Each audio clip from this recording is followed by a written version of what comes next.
আমার উদ্দেশ্য হচ্ছে আমি কিভাবে কাজ করব, আমি সব কিছুকে সাইন এবং কসে রূপান্তর করবো। আমি এইভাবে তোমাকে শেখাবো। প্রত্যেকটা অঙ্ক আমি এক রুলস ফলো করব, যে সকল মানকে আমি সাইন এবং কসে রূপান্তর করব।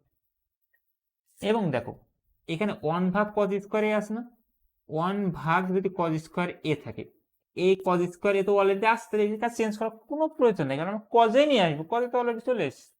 আচ্ছা, ভালো কথা। এখন 1 ভাগ কট স্কোয়ার, আমার কাজ কি, সব সাইন ভাগ কস। কট মানে কি, আমি দেখে আসছি কট মানে আসলে কি ছিল, মনে করে দেখো তো কট মানে কি ছিল। আমি একটু ডিফারেন্ট কালার নিই, লালটা। কট মানে ছিল কিন্তু আসলে কস ভাগ সাইন। হ্যাঁ ভাই, বলবে ভাই কট সমান তো 1 ভাগ tan। হ্যাঁ, কট মানে 1 ভাগ tan, কোনো সমস্যা নেই। বাট আমি সব কিছু উদ্দেশ্য সাইন এবং কস নিয়ে আসার, এবং আমি তোমাকে একটা সম্পর্ক দেখাই আসছি। এখানে লাস্টে দেখো, কট সমান বা কট থেটা সমান কস থেটা ভাগ সাইন থেটা।